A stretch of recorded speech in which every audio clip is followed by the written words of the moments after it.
ये class 9th के pros का the snake and the mirror का लास्ट और फाइनल पार्ट है. I did not know anything for certain. What sex was the snake? Was it male or female? I will never know, for the snake unwound itself from my arm and slowly slithered into my lap. From there it crept onto the table and moved towards the mirror. Perhaps it wanted to enjoy its reflection at closer quarters.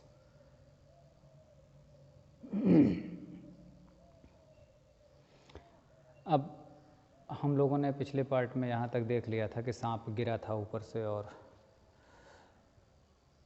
बिल्कुल यहाँ हाथ पे लपेट कर और यहाँ गाल के पास ऐसे बिल्कुल 3-4 इंच की दूरी पर उसका फन था और बिल्कुल घबराया हुआ एक बिल्कुल स्टोन की मूर्ति की तरह राइटर बैठा रहा.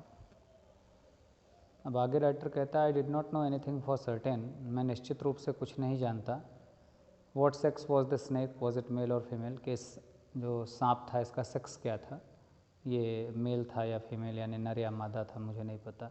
आई विल नेवर नो, और मैं कभी जान भी नहीं पाऊँगा. For the snake unwound itself from my arm and slowly slithered into my lap, क्योंकि सांप बिना घायल किए खुद को धीरे से, मेरी बाहों को भी नहीं घायल कि धीरे से सरक के, स्लिदर्ड यानी फिसलते हुए सरकते हुए, इनटू माई लैप मेरी गोद में, जैसे मैं चेयर पे बैठा हूँ तो ऐसे गोद टाइप का जांघों पर आ गया. From there it crept on to the table and move towards the mirror, और वहाँ से वो रेंग कर टेबल पे चढ़ गया और वो जो दर्पण था उसके पास चला गया, दर्पण की ओर चला गया.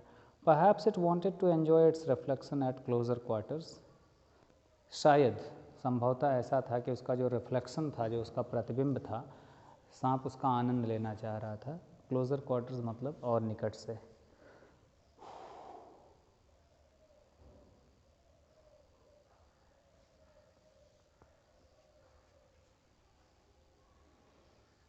I was no mere image cut in granite. I was suddenly a man of flesh and blood. Still holding my breath, I got up from the chair. I quietly went out through the door into the veranda. From there, I leaped into the yard and ran for all I was worth. Phew! Each of us heaved in a sigh of relief.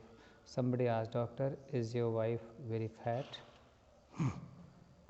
जैसे ही सांप रेंग कर चढ़ गया ऊपर table पर, तो I was no mere image cut in granite, तो बताता है वो डॉक्टर बता रहे हैं कि मैं अब जो एक इमेज, एक मूर्ति बन गया था ग्रेनाइट पत्थर का, अब ऐसा नहीं था.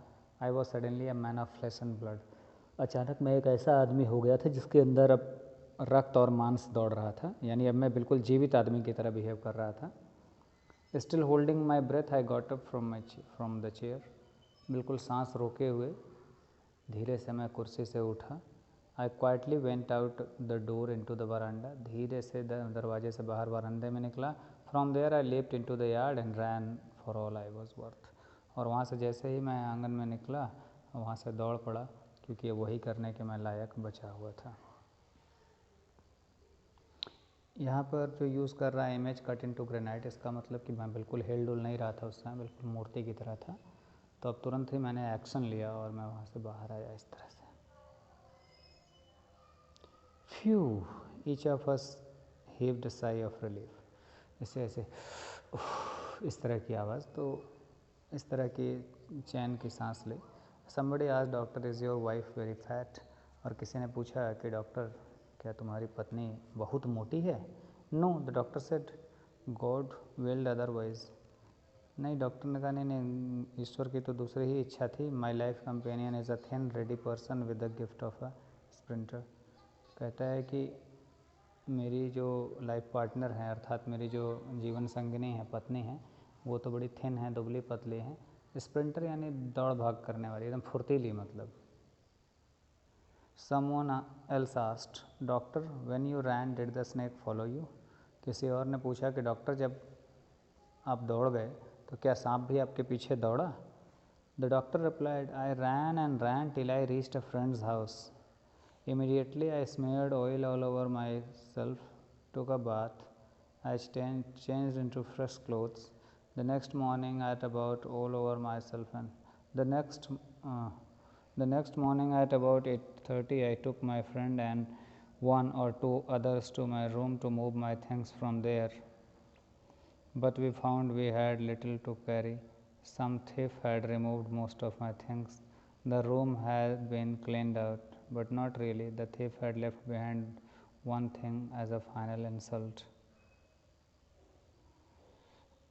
तो किसी ने पूछा कि भाई क्या सांप आपके पीछे दौड़ा जब आप भागे तो डॉक्टर ने उत्तर दिया, I ran and ran till I reached a friend's house. मैं तो दौड़ता रहा जब तक कि अपने एक मित्र के घर नहीं पहुंचा।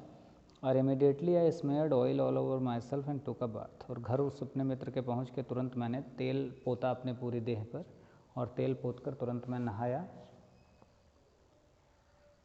आई चेंज्ड इनटू फ्रेश क्लोथ्स, और नए कपड़े पहने।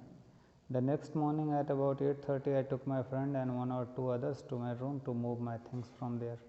और अगले दिन सुबह 8:30 बजे मैं अपने मित्र को लेकर और 2 लोगों को लेकर गया कि अपनी सारी चीज़ें वहाँ से हटाऊँगा, वहाँ नहीं रहूँगा, घर बदलूँगा, ये सोच कर गया। But we found we had little to carry. लेकिन वहाँ जाने के बाद पता चला कि बहुत ही कम चीज़ हम ले जाने के लायक बची है वहाँ। क्यों? Some thief had removed most of my things, क्योंकि रात को किसी चोर ने ज़्यादातर चीज़ें वहाँ से हटा ली थी। The room had been cleaned out, कमरा तो पूरी तरह से साफ़ कर दिया गया, बट नॉट रियली, लेकिन सच में तो साफ़ नहीं था। The thief had left behind one thing as a final insult, चोर ने जाते जाते एक चीज़ तो छोड़ ही दी थी, और ये बिल्कुल अपमान की बात थी मेरे लिए। What was that I asked. और जो राइटर हैं अब ये पूछ रहे हैं कि भाई क्या थी चीज़ वो जो चोर ने छोड़ दी। The doctor said my vest the dirty one, the fellow had such a sense of cleanliness, the rascal could have taken it and used after washing it with soap and water. तो doctor कहता है कि मेरी जो बनियान थी, जो गंजी, शुरुआत में उसकी चर्चा डॉक्टर ने की कि वो गंदी वाली गंजी छोड़ दिया, मेरी बड़ी मतलब एक तरह से अपमान कर दिया मेरा। वो व्यक्ति जो चोर था उसको लग रहा है साफ़ सफाई बड़ी पसंद थी। The rascal could have taken it, rascal गाली है यहाँ तो दुष्ट समझ लो, अरे वो दुष्ट इसको ले जा सकता था। And used it after washing with soap and water, और साबुन पानी से धो लेता तो प्रयोग भी कर लेता इस बनियान को भी। Did you see the snake the next day doctor, क्या अगले दिन गए तो सांप को देखा? The doctor laughed, I have never seen it since, it was a snake which was taken with its own beauty. नहीं, मैंने इसके बाद कभी नहीं देखा।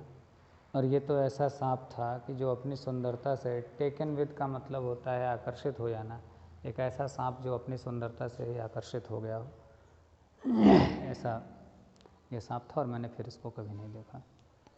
तो यहाँ ये चैप्टर ख़त्म हो जाता है।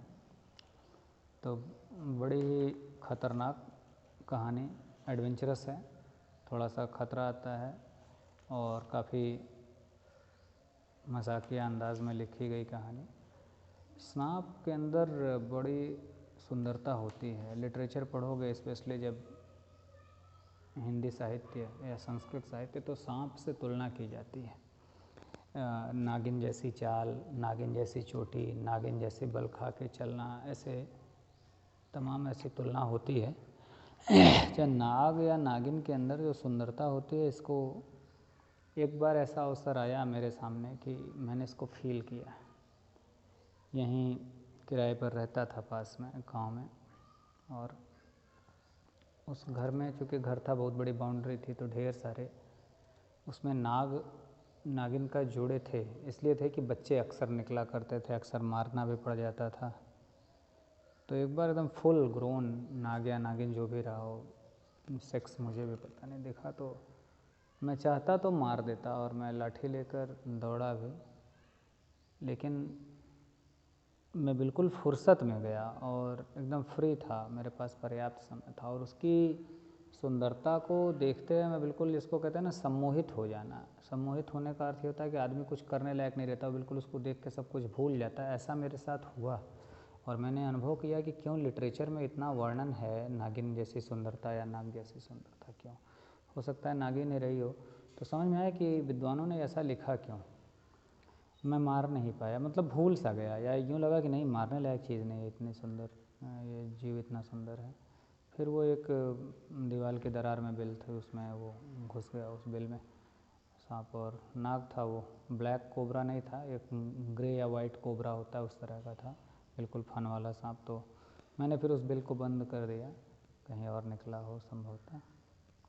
तो ठीक है, ये चैप्टर ख़त्म हुआ। अगला चैप्टर माय चाइल्डहुड है। APJ अब्दुल कलाम ने अपने बचपन के बारे में लिखा है खुद, उसी का थोड़ा सा विंग्स ऑफ फायर जो उनकी बुक है, उसी बुक का थोड़ा सा पार्ट है और बहुत ही सुंदर पाठ, बड़ा ही प्रेरणादायक। तो हम लोग आगे उसको पढ़ेंगे। कुछ दिन का भी ब्रेक रखते हैं।